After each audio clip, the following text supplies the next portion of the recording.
Hey, salut gang! Aujourd'hui, on va faire une vidéo sur Spanning Tree, partie 1 de Spanning Tree, qui est un protocole super turbo méga important. Fait qu'on va aller voir comment ça marche, pourquoi qu'on devrait l'utiliser, puis pourquoi c'est important de bien le comprendre.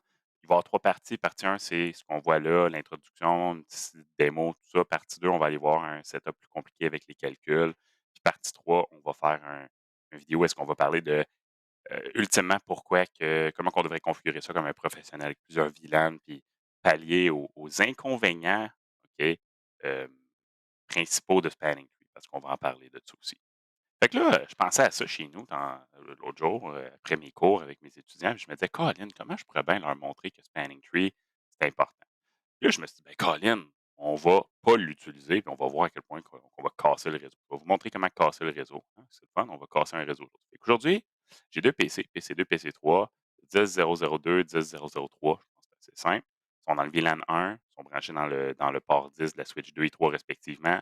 VLAN 1, on n'a rien changé, toutes les configs sont par défaut.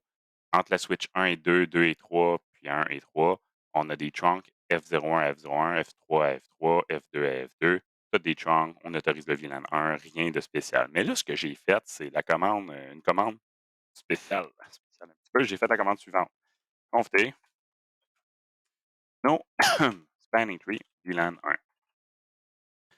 Pas besoin de comprendre la commande pour le moment ou de savoir ces commandes-là, mais ce que je viens de faire, je l'ai fait sur chaque switch, j'ai dit Hey, pas de spanning tree.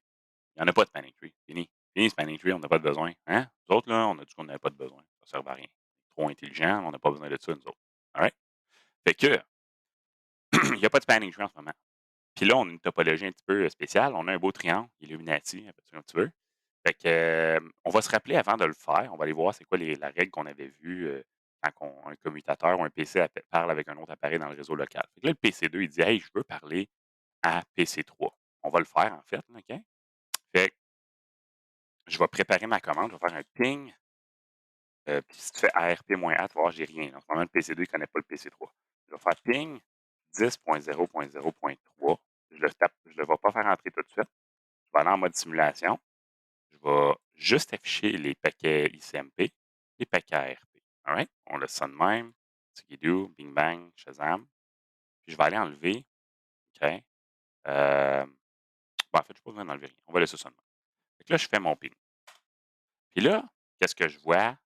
Ben, tu vas voir qu'il y a 2 enveloppes, une qui est pour le paquet ICMP qui est comme en attente parce qu'on ne sait pas encore c'est quoi l'adresse IP de l'autre appareil. Puis on a un paquet ARP. C'est lui qui est le plus intéressant, le plus, on devrait le surveiller du coin de l'œil le plus. Fait que là, regarde bien ça. J'avance. Le paquet ARP s'en va à switch 2. On a dit, quand un PC ou un commutateur, ou peu importe, là, quand quelqu'un parle à quelqu'un d'autre d'un réseau local, le commutateur reçoit la trame.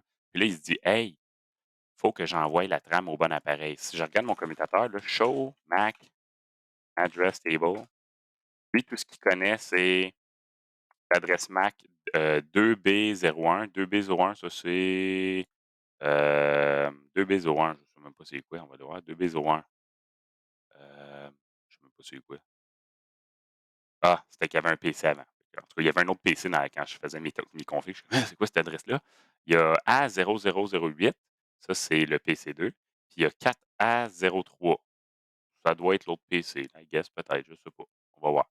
Mais tout ça pour dire, le commutateur, quand il reçoit une trame, il se dit OK, il faut que je l'envoie à tout le monde. Quand c'est une diffusion, je l'envoie à tout le monde sauf le port source, tout le monde qui fait partie du même réseau. Fait que là, la switch 2, elle dit quoi? Elle dit ben, il faut que je l'envoie aux 2 autres switches parce qu'ils font les 2 parties du même réseau. C'est des trunks, on autorise le VLAN 1, fait qu'il l'envoie aux 2 switches. Puis là, regarde bien qu'est-ce que les 2 autres switches vont faire. On a dit, on l'envoie partout sauf à la source. Là, tu vas dire, all right. Si on regarde la switch 3, elle se dit, ben, je viens de recevoir un message de la switch 2 au travers du câble F03. Je ne vais pas le renvoyer là, le message. Mais je vais l'envoyer partout, sauf la source depuis laquelle je l'ai reçu. Fait qu'il va l'envoyer où? F010 puis F02. Fait que je devrais voir l'enveloppe ici, là, où est-ce que mon curseur s'en allait en bas au PC3 puis s'en allait en haut vers la switch 1. La switch 1, elle, on oublie switch 3, on vient de voir ce qu'elle va faire. Switch 1, elle va dire, je l'envoie partout, sauf depuis où je l'ai reçu. Fait que là, elle va dire, je l'ai reçu depuis F01 de la switch 2. Fait que je vais envoyer le message à F02 vers la switch 3. Il y a bien ça. Bing! Puis là, on recommence la même roue qui va tourner. Regarde bien qu'est-ce qui va se passer. Là, la switch 3, disons, elle vient de recevoir le message de la switch 1. OK? Puis elle dit, ah, ben, il faut que je l'envoie partout, sauf à la source depuis laquelle je l'ai reçu. Tout le monde qui fait partie du même réseau, même VLAN. Et qui va l'envoyer où? Et F03 à switch 2. Puis à F010, switch 1 vient de recevoir un message de la switch 3, va l'envoyer où? À switch 2. C'est bien ça. Boom! Là, la switch 2, elle va se dire, j'ai reçu un message de la switch 1, puis j'ai reçu un message de la switch 3. Le message que j'ai reçu de la switch 1, je l'envoie à PC2 et switch 3. Et celui que j'ai reçu de switch 3, je l'envoie à switch 1 et PC2. Gamin. Là, regarde, ça va continuer à l'infini. J'ai même pas encore un ping. Là. OK? Ping, bong, ping, bong, ping, bong, ping, bong. Et là, je peux continuer de même à l'infini. Là. Et je pourrais continuer à l'infini. Fait que là, ça fait comme 28 fois que je clique. Là. Regarde le nombre de ARP que j'ai reçu. Là. C'est juste le PC2 qui voulait parler au PC3, puis là, ça finit que les switches sont comme Hey, j'ai reçu un message, hey, j'ai reçu un message, hey, j'ai reçu un message, j'ai reçu un message, puis là, ils n'arrêtent pas de s'envoyer des messages un à l'autre. Là. C'est comme si ça se multiplie. Ça, là, c'est une tempête de diffusion. Ou j'appelle ça une tempête de merde. OK? Pourquoi? Parce qu'il n'y a pas de spanning tree en ce moment. C'est ça le problème avec spanning tree. Là. Si on n'a pas de spanning tree, on a des problèmes comme ça quand on a des books. Fait que si je veux régler le problème, là, moi, qu'est-ce qu'il faut que je fasse? J'ai deux choix. J'active spanning tree. Hein, ça serait une solution pas pire. On va aller voir ça. Sinon, si je veux que le problème y arrête, qu'est-ce que je peux faire? Pense-y 2 secondes, là, puis tu me l'écriras en commentaire dans le chat sur la vidéo si jamais tu trouves la réponse. Mais qu'est-ce que je vais faire? Il y a bien ça. On va couper un câble. Boum. Il y a bien ça. On reste en mode simulation. Ben là, OK, la simulation, elle a bousillé un petit peu, là, mais je vais recommencer. Je vais refaire ma requête ARP. Ah, je ne le verrai pas. Si je coupe un câble, je n'aurai plus le problème. Pourquoi? Regarde bien ça. ARP-D. Ben, j'envoie ma requête ARP. Je refais mon ping, dans le fond. Le PC envoie sa requête ARP. La switch 2, elle se dit quoi? Elle dit, il faut que je l'envoie partout sauf à la source. Je viens de couper le câble entre la switch 2 et 3. J'aurais pu couper n'importe quel des deux autres câbles, tant qu'il y a un lien entre les trois switches. Là, la switch 2 se dit, all right, je l'envoie partout sauf à la source. Il l'envoie où? À la switch 1. Ping. Switch 1 dit, OK, j'ai reçu un message ARP, une diffusion. Je l'envoie partout sauf à la source. Tout le monde qui fait partie du même réseau, même VLAN. Fait qu'il l'envoie sur le trunk à switch 3. Il ne l'envoie pas à la switch 2 parce qu'il l'a reçu de là. Switch 3 dit: «Alright, je viens de recevoir un message, ARP. Je l'envoie où? Je l'envoie à tout le monde sauf à la source». Fait qu'il l'envoie à PC3, puis that's it. Ça s'arrête là. Fait que techniquement, moi, là, je pourrais là, vivre dangereusement puis dire: «Fuck spanning tree, là, je m'en sac, c'est de la grosse bouette». Je le désactive, mais faudrait que je m'arrange pour avoir des topologies de même qu'il y a aucune boucle, aucun réseau ou lien circulaire, que je ne peux pas revenir sur moi-même en empruntant, un autre chemin, on va dire ça de même. Dans le fond, un réseau circulaire, c'est un réseau que, au travers des différents liens que tu as, tu es capable de revenir au point de départ sans jamais emprunter le même chemin. Voilà le même. C'est ça un cercle, hein, techniquement. Si tu fais un rond, tu fais un tour, tu touches jamais à la même ligne, puis tu reviens sur toi-même, c'est ça. Fait que juste parce que j'ai enlevé le câble ici, j'en ai pas de problème. Là, regarde, le ping, il marche. Le ping marche, ping, ping. Bon. That's it. Mon ping aurait marché. Fait que c'est ça, Spanning Tree. Merci, vidéo tournée. Non, non, c'est pas vrai. Fait que qu'est-ce qu'on fait, puis comment marche Spanning Tree? Ben, Spanning Tree fait exactement la même maudite affaire que je viens de te montrer. OK, j'ai désactivé un câble, là, F03 à F03, si je me rappelle bien. Ouais. Ben, Spanning Tree, là, lui, tout ce qu'il fait, c'est qu'il dit: «Alright, j'ai une boucle d'une façon ou d'une autre». Il dit: «Faut que je trouve la boucle, je m'arrange pour plus avoir de boucle». Fait qu'il coupe un câble, mais il ne coupe pas de façon physique, il le coupe de façon logique, puis il le garde comme en backup. OK? Fait que Spanning Tree, ça nous permet d'avoir des réseaux complexes avec de la redondance, avec plus de performance, parce que là, la Switch 2, elle a deux liens pour se rendre aux autres Switch, une vers la Switch 1, une vers la Switch 3. Elle n'a pas besoin toujours techniquement de passer par la Switch 1 pour se rendre à la Switch 3 si notre réseau est bien configuré. Là, en ce moment, dans la vidéo d'aujourd'hui, c'est sûr que Switch 2 n'aura pas le choix de passer par la Switch 1 avec Spanning Tree à cause de la configuration qu'on va avoir faite. Mais, tu sais, c'est le fun d'avoir plus qu'un câble pour se rendre à différents endroits dans notre réseau, d'avoir de la redondance, de la résilience, des chemins secondaires, tout ça. Un peu comme dans la vraie vie, là. Tu ne veux pas juste un chemin pour te rendre du point A au point B. Tu veux avoir des alternatives quand il y a du trafic, des embouteillages, des accidents. Fait que là, je vais aller activer Spanning Tree, OK, parce que c'est une bonne idée qu'on le fasse. On va faire quoi? Conf T. On va faire Spanning Tree VLAN 1. On va juste faire ça sur toutes les switches pour dire, OK, on a assez niaisé, j'ai compris. Spanning Tree VLAN 1. Puis, on va faire la même chose sur la switch 3. Enable, Conf T. Spanning Tree VLAN 1. OK. Fait que je viens d'activer Spanning Tree. Puis là, regarde, tu vois qu'il y a des belles petites couleurs, orange, verte, blablabla. Ben, spanning tree est en train de fonctionner. Il y a quelque chose qui a marché parce qu'on voit qu'il y a un câble qui est orange. Fait que regarde le topo, on va aller voir qu'est-ce qui se passe, puis c'est quoi les différentes étapes de spanning tree maintenant. Fait que là, si tu regardes ma topologie, on a, réactivé spanning tree, puis après avoir convergé, là, j'ai, avancé le temps, on peut voir que tous mes câbles sont verts, mais là, il y en a un qui est orange. Je refais le même test, là, mettons, OK? On va aller le faire juste pour que tu vois qu'est-ce qui va se passer. Ben, par où tu penses que le trafic va passer? Logiquement, là, visuellement, si le PC2 veut parler à PC3, là, nous, on regarde, là, puis c'est tous des câbles Fast Ethernet. Il devrait passer par le port F03. Là. Le câble, là, la communication, le ping là, ou la diffusion là, devrait aller de PC2 à la Switch 2, directement à la Switch 3, à la PC3. Logiquement, c'est ça qui devrait se passer. Mais là, il y a une petite lumière orange. La lumière orange, ça veut dire que c'est désactivé. C'est à cause de spanning tree. On va aller voir. OK? Voici ce qui se passe. On va juste faire RP-D, RP-A, il n'y a plus rien. Puis on va aller sur la switch, on va faire clear, Mac, address table. On va faire ça sur toutes les switches. Clear, Mac, address table. Clear, Mac, address table. Fait que là, il n'y a plus rien sur les switches. Les PC sont amnésiques, ils ont complètement oublié ce qui se passe. RP, hein, moins A. Fait que là, il n'y a plus aucun PC qui se connaît, il n'y a plus rien qui se passe. Et là, le PC2 va encore recommencer à pigner le PC3. Fait que là, regardons ce qui va se passer. On va aller en mode simulation.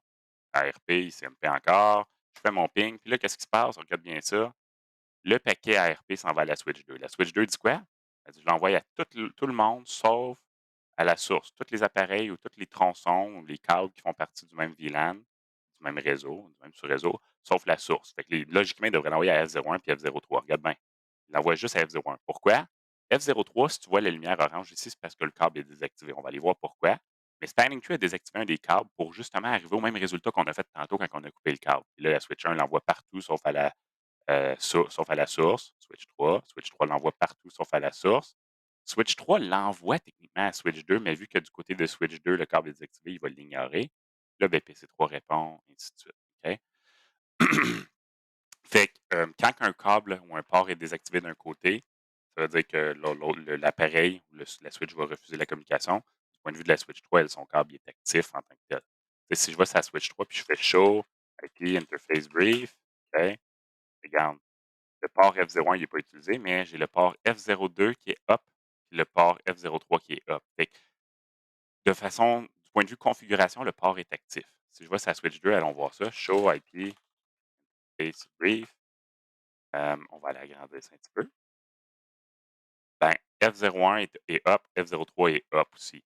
OK? Fait que le câble, le port est encore up, il est encore fonctionnel de ce point de vue-là. Mais Spanning Tree, lui, a désactivé du côté de la Switch 2 le câble. Fait que la Switch 2, elle se dit, hey, je ne peux pas recevoir ou accepter aucune communication. Fait que si tu étais voir dans les notes de code Spanning Tree, à la fin, on dit les états auxquels un port peut écouter puis communiquer. Fait que quand je dis on désactive le câble, ben, Spanning Tree ne va pas désactiver le câble vraiment. Il va juste s'arranger qu'un des deux côtés d'un câble qui est problématique, comme dans ce cas-ci, c'est le câble entre Switch 2 et 3 qui crée la boucle qui a été décidée ok, à cause des calculs. Ben, Switch 2, au final, c'est son côté qui a été désactivé à cause d'une négociation. Switch 3, son côté, il est actif.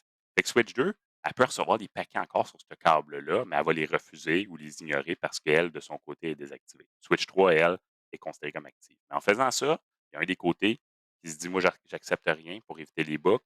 Puis l'autre côté, lui, il fait comme s'il fonctionnait.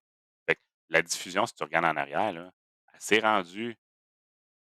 Switch 3 l'a pas, elle a quand même envoyé à Switch 2 sur le câble F03 parce que, de son point de vue, la lumière est verte. Elle se dit mon câble est actif. Je l'envoie, mais Switch 2, elle a dit hey, regarde, X. Bon, elle a dit je le refuse parce que mon port à moi, il est considéré comme désactivé ou alternatif.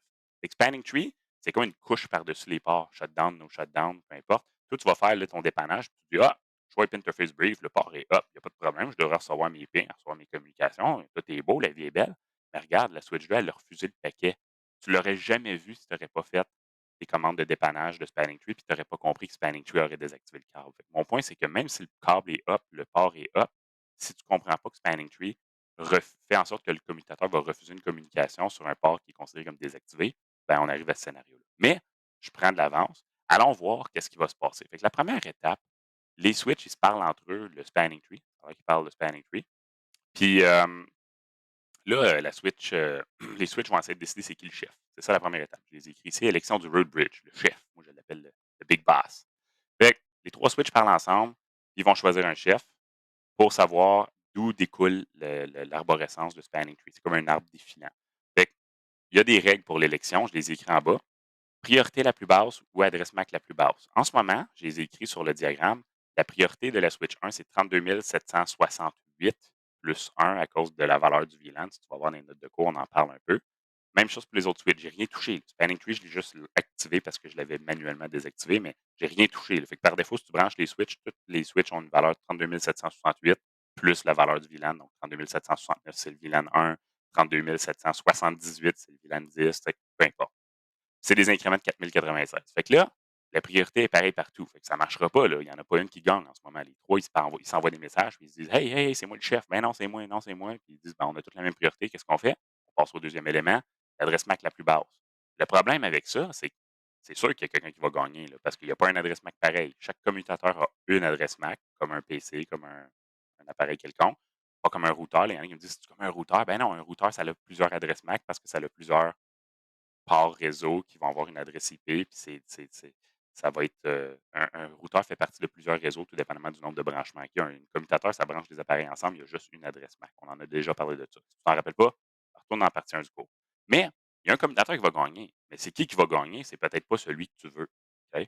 On va en parler dans la partie 2. Mais là, les 3 switches communiquent ensemble. Et là, ben, ils se disent: «On a la même priorité». Fait que c'est quoi qu'on utilise? L'adresse MAC. La switch 1, elle a 0005 blablabla.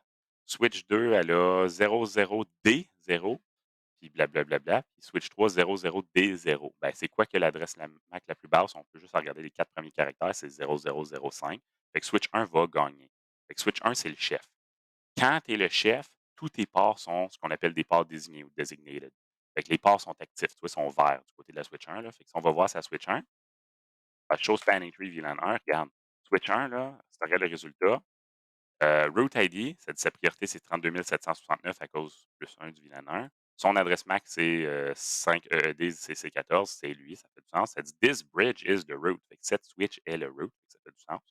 Et ensuite, tu as les informations de la switch en détail. Fait que toutes les switches vont avoir l'information du route, donc du chef, puis leur information à eux. Fait que vu que la switch 1, elle est le chef, ben ça dit que c'est elle. Ça dit c'est moi le chef, c'est moi-même, mais voici les informations du chef malgré tout. Bridge ID, ben, on va avoir les mêmes infos. Son adresse MAC, vu que c'est elle, puis il y a des paramètres de compteur, puis des affaires de même. OK? La priorité, tu le vois, c'est 32 768 plus 1 à cause du VLAN. C'est pour le VLAN 1. VLAN 1, tu le vois ici. OK. Tu vois, ces deux passes sont designated. Fait que ces passes sont désignées. Le chef, il fait rien. C'est comme dans la vraie vie. Là. Quand tu es le chef, tu fais ce que tu veux, puis les autres, ils font la job. Tu leur donnes la job. C'est pas vrai, c'est une joke. Mais la Switch 1, ces deux passes sont désignées parce que tout le monde veut trouver le meilleur chemin pour se rendre au chef. Il faut que le chef, on puisse s'y rendre d'une manière ou d'une autre. Une fois qu'on a choisi le chef, les autres switches, ils vont trouver c'est quoi le câble ou le port, le meilleur chemin pour se rendre au chef. OK? Puis ils utilisent le coup. Fait que là, switch 2, elle, si on va sur la switch 2, puis on fait show, spanning tree, VLAN 1, elle va dire: «OK, il faut que je trouve le meilleur chemin». Comment je fais pour choisir le meilleur chemin? C'est le câble qui me coûte le moins cher. En ce moment, tous les câbles coûtent la même affaire. C'est tout du fast Ethernet. Pourquoi que c'est 19? On va en parler dans la partie 2, mais switch 2, elle se dit: «J'ai 2 choix. Soit que je passe par le port F01 directement, puis je me rends à switch 1 qui est le chef, ça va me coûter 19 ou sinon, ben, logiquement, si on fait le calcul, il faut que je passe par F03 qui s'en va à switch 3, plus que j'additionne le coût de switch 3 pour me rendre à switch 1». Fait que j'ai 2 chemins, de switch 2 à switch 1 ou switch 2 à switch 3 à switch 1. Fait que, tu sais, il faut que je passe au travers de 2 câbles qui me coûtent 19. Fait que si on ferait le calcul, là, j'ai 2 choix. 19 en passant direct à switch 1 ou 38 en passant par un autre switch, en traversant 2 câbles, parce que tout est égal. Fait que la switch 2 n'est pas conne, elle va juste dire: «All right, le meilleur chemin, là, le port, le meilleur chemin, c'est F01». Fait que c'est pour ça que tu vois route ici. Fait que switch 2, elle a choisi que son port F01, c'est le meilleur chemin, c'est le port racine, c'est le root port, c'est le port pour se rendre au chef. OK? Port chef, si tu veux. Puis là, la switch 3 fait la même affaire. Ça, c'est la deuxième étape. Switch 3, elle regarde ses 2 ports, ses 2 chemins. Elle dit: «All right, c'est quoi le meilleur chemin pour me rendre au chef?» Ben, elle va convenir que c'est F02, hein, parce que c'est le port qui est directement connecté à switch 1. Ça me coûte 19 versus que si je passe par, l'autre côté, ça me coûte 19 plus le meilleur coût de S2, donc 38 logiquement. Ici, ça dit F03, ça me dit que ça coûte 19, mais c'est parce que c'est juste le coût du port individuellement. Si je veux le coût du chemin complet, il faut que j'additionne le 19 plus 19 ici. sais? Puis, c'est ça. Fait que switch 2, switch 3, on choisit leur port racine. Puis là, il nous reste, dans le fond, si tu fais le calcul, il nous reste le câble entre switch 2 et 3 parce que si tu regardes la switch 1, ces 2 ports sont OK, sont désignés. Switch 2, elle a choisi le port F01 comme étant désigné port racine. Switch 3 a choisi F02 comme étant racine. Mais là, il nous reste F03 sur switch 2 et 3 à faire quelque chose avec. Là, tu vas me dire, ouais, mais il y a aussi F010, là, les PC, qu'est-ce qui se passe avec eux? On en parle après. Fait que le lien qui reste. OK, étape 1, on choisit le chef, on l'a fait. On choisit le port route, le port racine pour se rendre au chef, le port vers le chef sur les autres switches. On l'a fait sur switch 2 et 3. Puis après ça, on choisit qu'est-ce qu'on fait avec les câbles qu'il nous reste. De chaque côté, on va élire un côté qui va être désigné, l'autre qui va être bloqué. Fait qu'il nous reste un câble entre switch 2 et 3. Qu'est-ce qu'on fait? Il faut choisir un côté qui va être désigné, l'autre bloqué. Pourquoi? Pour enlever les boucles. S'il y aurait eu d'autres câbles, d'autres branchements, il aurait fallu faire la même affaire puis éviter encore les boucles. Fait que là, switch 2 et 3, ils vont faire une autre élection entre les deux pour savoir quel côté on bloque, quel côté reste activé, quel côté reste désigné. On utilise la priorité ou l'adresse MAC la plus basse encore. Fait que la priorité, c'est la même, ces deux switches, fait qu'aucun des deux gagne. L'adresse MAC, 00D0, FF96 dans les deux cas. Pas vrai, ça, j'ai fait une erreur. J'ai pas copié la bonne adresse MAC. Euh, Rien vu. On va changer l'adresse MAC. Et voilà. OK. Ah bon, là, c'est bon. Fait que 00D0, FF33 ou FF96. Fait que lequel qui a l'adresse MAC la plus basse, je me suis trompé, là, désolé, ben, c'est naturellement, c'est Switch 3, FF33 versus FF96. Fait que Switch 3 a gagné entre les 2, donc son côté reste actif, le côté d'F03 est, désactivé. Fait que si on va voir, c'est pour ça que tu vois dans les résultats ici, F03, il est alternatif ou block, OK, il est bloqué.